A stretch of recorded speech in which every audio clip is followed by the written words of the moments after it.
അപ്പോൾ ഇന്നത്തെ വീഡിയോയിലോട്ട് എല്ലാവർക്കും സ്വാഗതം കേട്ടോ. അപ്പോൾ ഇന്ന് വേറൊന്നും കാണിക്കണമെന്നില്ല. ഇന്ന് ഷോപ്പ് പോവാണ്ടിരുന്നു ചെരുപ്പ് എടുക്കാൻ വേണ്ടിയിട്ട്.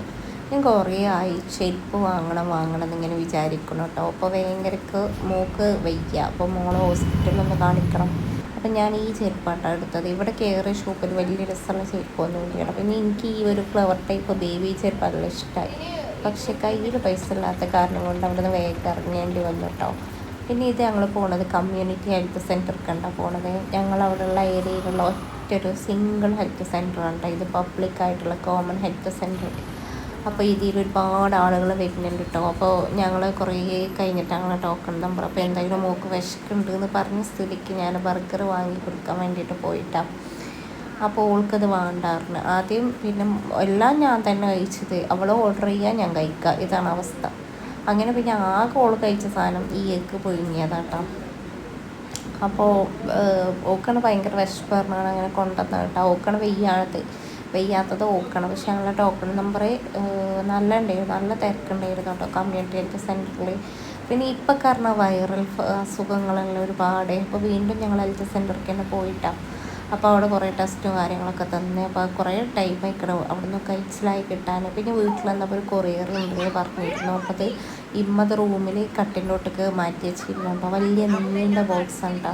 അപ്പോൾ ഞാനൊരു സ്റ്റഡി ടേബിൾ ഓർഡർ ചെയ്തിരുന്നു. റൂമിൽ ഇരിക്കാനും പഠിക്കാനും എന്നൊരു സ്റ്റഡി ടേബിൾ ഇല്ലാന്നുണ്ടെങ്കിൽ നമുക്കൊരു ബുദ്ധിമുട്ടാണ്. കൂടുതൽ നമ്മൾ നേരമൊക്കെ സ്പെൻഡ് ചെയ്യില്ലേ നമ്മൾ കിടക്കുന്ന റൂമിലല്ലേ. ഞാൻ സാധാരണ അങ്ങനെ കേട്ടോ സ്പെൻഡ് ചെയ്യൽ. എല്ലാവരുടെ അവസ്ഥ എനിക്കറിയൂല.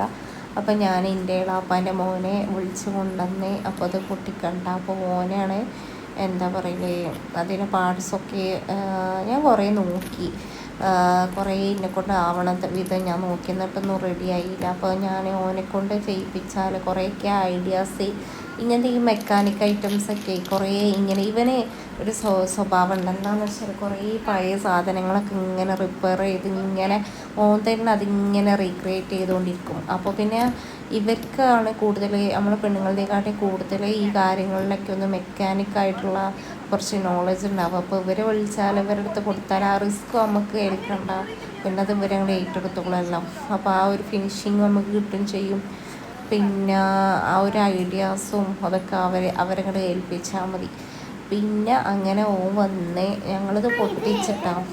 അങ്ങനെ ഓരോന്നിൻ്റെ ഓരോ തമ്മിൽ സെപ്പറേറ്റ് ഇങ്ങനെ ഓരോ ബോർഡുകളുണ്ട്. ആ ബോർഡുമ്മിൽ ഓരോന്നിൽ നമ്പർ കിട്ടണേ, നമ്പർ ഇട്ടിട്ടുണ്ട് കേട്ടോ. ഇട്ടിക്കണേ കാരണം സ്റ്റിക്കർ ഒട്ടിച്ചിക്കണേ. എന്താണെന്ന് വെച്ചാൽ ഓരോന്നും ഫിറ്റ് ചെയ്യേണ്ട ഏതാണ് പലക ഓരോന്ന് ക്രമത്തിലുണ്ട്.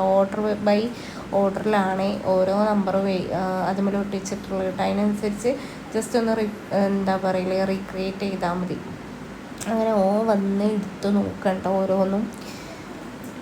അങ്ങനെ പിന്നെ എന്താ പറയില്ലേ, ഓനിങ്ങനെ എടുത്തു നോക്കണം ഓരോന്നും ഏതൊക്കെയാണ് എങ്ങനെയൊക്കെയാണ് വെക്കേണ്ടതെന്ന്. ആദ്യം ഓനിങ്ങനെ വന്ന് ജസ്റ്റ് ഒന്നിങ്ങനെ കണ്ടു. ആ ഒരു എന്താ പറയില്ലേ ഒന്നിങ്ങനെ വിലയിരുത്തി. പിന്നെ ഓനിങ്ങനെ ഓരോന്നിങ്ങനെ കൗണ്ടർ ബൈ കൗണ്ടറിലുള്ള ഓരോരോ ഫസ്റ്റത്തെ സംഖ്യ, പിന്നെ രണ്ടാമത്തെ സംഖ്യയിലുള്ള അങ്ങനെ ഓരോന്ന് സ്റ്റെപ്പ് ബൈ സ്റ്റെപ്പുള്ള ഓരോ എന്താ പറയുക ഓർഡറിലാക്കിയിട്ടുള്ള പലക ഇങ്ങനെ എടുത്ത്. പിന്നെ ഞങ്ങൾ കുറേ നേരം ഇങ്ങനെ ഇരുന്ന് നോക്കിയിട്ടാ ഇതിപ്പോൾ എന്താ കാട്ടണമെന്ന് വെച്ചിട്ട്. അപ്പോൾ ഞാൻ അവിടെ ഇരുന്ന് ഇങ്ങനെ നോക്കി. ഒന്നാമത് പഠിക്കുന്ന റൂമിൽ വേണം, പഠിക്കാൻ നമ്മൾ കിടക്കുന്ന റൂമിൽ ഒരു സ്റ്റഡി ടേബിളെങ്കിലും വേണം.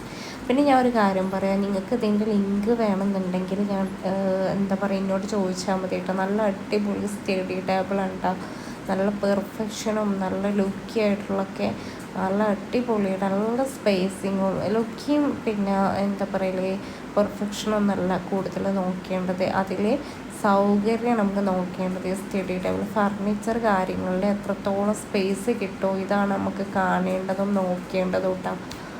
എന്താണ് ഇങ്ങനത്തെ കാര്യങ്ങളൊക്കെ വാങ്ങുമ്പോൾ. അപ്പോൾ നിങ്ങൾക്ക് വേണമെന്നുണ്ടെങ്കിൽ ഞാൻ ഇത് കമൻസിൽ ചോദിച്ചാൽ മതി. ഞാനിത് സെപ്പറേറ്റ് ലിങ്ക് വിട്ടുതരാം ഞാൻ വാങ്ങിയ ടേബിളിന്. പിന്നെ ഇതിന് റേറ്റ് കേൾക്കണ്ടേ. ഇതിൻ്റെ റേറ്റ് ഞാൻ ബിഗ് ബില്യൺ ഡേയ്സ് വന്നുകൊണ്ടിരിക്കുന്ന ടൈമിലാണ് ഓർഡർ ചെയ്തത്. വെറും 2000-2000 ഉള്ളിലാണ് ഈ വലിയൊരു ടേബിൾ എനിക്ക് കിട്ടിയിട്ടുള്ളത് കേട്ടോ. സാധാരണ ഇപ്പോൾ ചെറിയ മക്കളെ സ്റ്റഡി ടേബിൾ വാങ്ങാൻ വേണ്ടിയിട്ട് ഷോപ്പ് പോവുകയാണെന്നുണ്ടെങ്കിൽ 4 രൂപ മിനിമം കൊടുക്കണം, അല്ലെങ്കിൽ 5 രൂപ കൊടുക്കണം. ഇത് പിന്നെ എന്താ പറയലേ 1800, അതായത് 2000-ൻ്റെ ഉള്ളിലായിട്ടുള്ളൂ ആകെ. അപ്പോൾ പിന്നെ എന്തായാലും ലാഭമല്ലേ, നിങ്ങൾക്ക് ഊഹിക്കാവുന്നതല്ലേ ഉള്ളൂ. അങ്ങനെ പിന്നെ ഓന് കുറേ ഓന് കുറേ റെഡി ആക്കി ലാസ്റ്റ് ഞാൻ ഫൈനൽ ലുക്ക് ഞാൻ കാണിക്കണില്ല കേട്ടോ.